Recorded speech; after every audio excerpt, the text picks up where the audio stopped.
What if the real New Year wasn't in the dead of winter, but right at the peak of spring? Today, we're diving into a tradition that suggests the best time for a fresh start isn't January 1st, but a moment when nature itself is being reborn. Let's get into it. So, forget about just flipping a page on the calendar for a second. What if the new year was really about changing your consciousness? This is the whole idea behind a tradition that lines up our fresh starts not with some random date, but with the Earth's own powerful renewal every spring. And this tradition is called Nav Samvatsar. It's thought of as this incredible, sacred moment when all of nature awakens and a brand new wave of divine energy just flows through the entire universe. So think of it less like a date on a calendar and more like a genuine cosmic event. So you see, this isn't just about celebrating another year passing, it's about seizing an opportunity for a deep inner renewal. Navsanvatsar is seen as this powerful window for spiritual awakening and for real, lasting transformation in our lives. The spiritual roots of this tradition, well, they run incredibly deep. Ancient scriptures tell us that on this specific day, which is known as Chaitra Shukla Pradipada, Lord Brahma actually began creating the entire universe. So we're not just talking about the start of another year, we're talking about the very birth of time itself. And this cosmic event, it isn't just some abstract idea from thousands of years ago. It's reflected all around us, right here, right now, in the natural world. In fact, you really just have to look outside your window to see the proof. In the spring, nature puts on this spectacular show of rebirth, right? Trees that looked totally dormant suddenly sprout new, vibrant leaves. Flowers start to bloom everywhere you look, and you can almost feel the air itself charged with this new, palpable energy. It's like nature is physically showing us what a fresh start really, truly looks like. And here is the crucial idea. Just as nature renews itself, we too are being called to an inner renewal. It's all about shedding the old, tired habits and cultivating a new mindset, consciously choosing to follow the rhythm of the earth itself.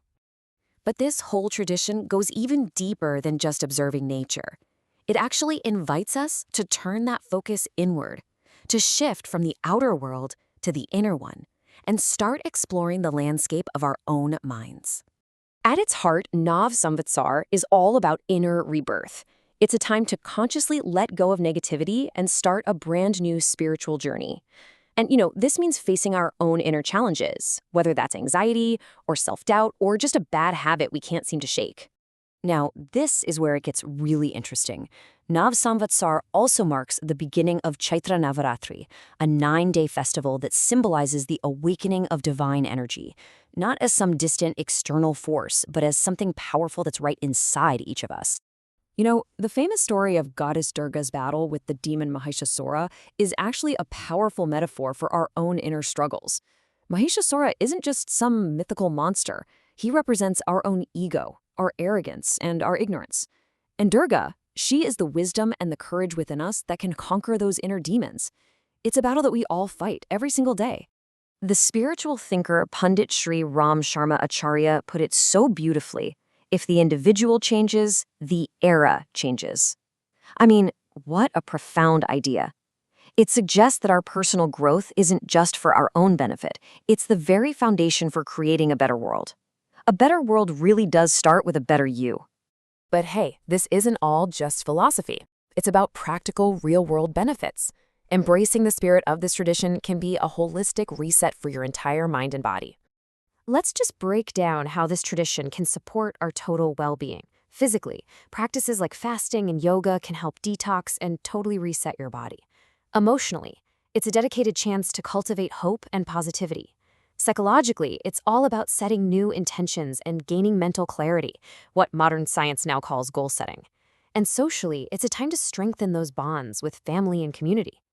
Okay, so how can we bring all these powerful ideas into our own lives? Well, the good news is you don't have to be an expert. The tradition offers a really clear and very accessible path to get started.